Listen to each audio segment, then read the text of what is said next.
নমস্কার দর্শক বন্ধুরা, আমি ঘরোয়া রান্নাঘর থেকে অপর্ণা বলছি। দর্শক বন্ধুরা, আজকে আমি একটা নতুন রেসিপি নিয়ে এসেছি। আমরা তো চিংড়ি মাছ নানানভাবেই খেয়ে থাকি, ভাপানোভাবে আর অন্যান্য ভাজা করে। আজকে রেসিপিটা একদম অতি সিম্পল রেসিপি। এই আমি বাগদা চিংড়ি, বড় বড় এই চিংড়িগুলো নিয়েছি। এই চিংড়িগুলো দিয়ে আজকে রান্না করব আলু কুমড়োর সাথে। আমি খুব মোটা মোটা করে আলু কুমড়ো কেটে রেখেছি।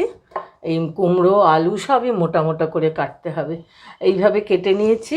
আর পেঁয়াজ রসুন ছাড়া খুব সিম্পলভাবে তরকারিটা সকলের জন্যই উপকারী, খেয়ে শরীর অসুস্থ হবে না এবং ভালো থাকবে সবাই। আমি এইভাবেই সিম্পল রেসিপিগুলো করে এবং আপনাদের সঙ্গে শেয়ার করেছি, আপনারাও করে খেয়ে দেখবেন, খুব ভালো লাগবে।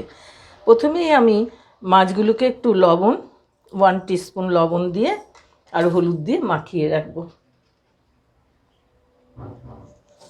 এইভাবে এগুলোকে মাখিয়ে রাখি।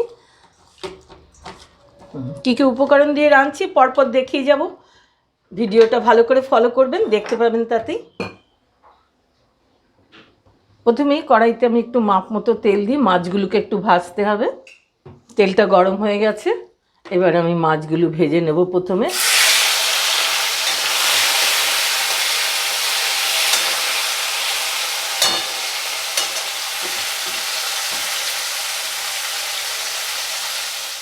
দর্শক বন্ধুরা, আমি মাছগুলো এইভাবে ভেজে নিয়েছি। এটা একটু খেয়াল করে দেখবেন, আমি কিন্তু খুব শক্ত করে লাল করে ভাজিনি, কেননা এরপরে যখন ঝোলে দেব তখন ওটা না খুব স্টিকি হয়ে যাবে। এই কারণে আমি একটু অল্প সফট অবস্থাতেই তুলে নিয়েছি। এরপরে ঝোলে সেদ্ধ হলে এটা খেতে খুব ভালো লাগবে। এইভাবেই ভাজবেন। এবার আমি নেক্সট স্টেপে চলে আসছি। প্রথমে আমি একটু সাদা জিরে এতে ফোড়ন দিয়ে দিচ্ছি। সাদা জিরে ফোড়নের পরে এবার কাঁচা লঙ্কা দিলাম 2টো। যে যেমন ঝাল পছন্দ করেন সেরকম দেবে। এটা খুব ঝাল খাওয়ার তরকারি নয়, সিম্পলভাবে রান্না যেহেতু।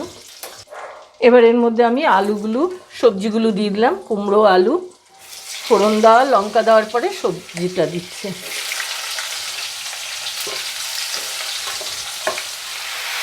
এবারে 1 টিস্পুন আদা বাটা, 1 টিস্পুন ধনে গুঁড়ো, 1 টিস্পুন জিরে গুঁড়ো।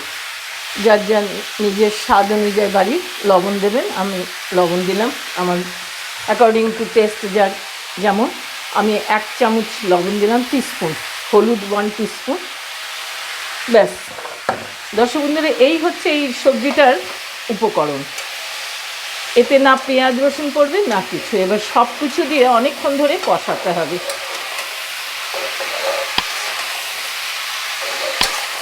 সবজির সঙ্গে মশলাটা গায়ে মেখে খুব ভালো করে ভাজা ভাজা হবে, সেই পর্যন্ত নেড়ে আস্তে আস্তে করে যেতে হবে।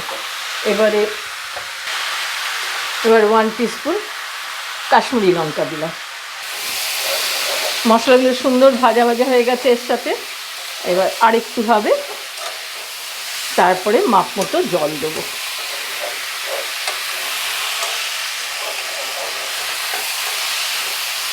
আমার সবজিটা সাঁতলানো হয়ে গেছে, সমস্ত মশলা ভাজা হয়ে গেছে। এবার মাপ করে জল দিচ্ছি। আমি এই বাটিটার হাফ বাটি জল দিচ্ছি।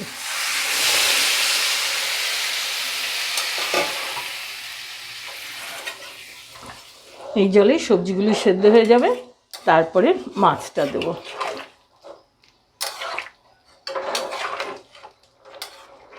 দর্শক বন্ধুরা, আমি এবার মাছগুলো এর মধ্যে দিয়ে দিচ্ছি। এবার কম আঁচটা কমিয়ে দিয়ে 5 মিনিট সেদ্ধ করতে রেখে দিচ্ছি।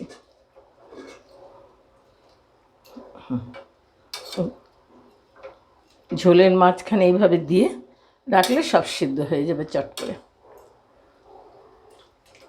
অনে দিলে আঁচটা ঝোলটা শুকিয়ে যাবে। এইভাবে থাকলো, আর একটু সেদ্ধ হোক। দর্শক বন্ধুরা, আমার রেসিপিটা কমপ্লিট হয়ে গেছে। আমি একটু গ্রেভি রেখেছি, কেননা এই ঝোলটা দিয়ে ভাত খেতে খুব সুন্দর লাগে। আপনারা প্রয়োজন হলে একটু শুকিয়েও দিতে পারেন। ঠিক আছে, আজকে আমার রেসিপিটা কমপ্লিট। আমি নামালাম, এখন গ্যাস অফ করে দিলাম। দর্শক বন্ধুরা, আমার রেসিপিটা ভালো লাগলে লাইক করবেন, নতুন বন্ধুরা সাবস্ক্রাইব করবেন, যাতে আপনাদের মোবাইলে আমার নতুন নতুন রেসিপিগুলো যায় আবার। আর পুরনো বন্ধুদের বলছি সহযোগিতার হাত বাড়িয়ে দেবেন, অনেক শেয়ার করবেন। আজকের মতো রাখছি।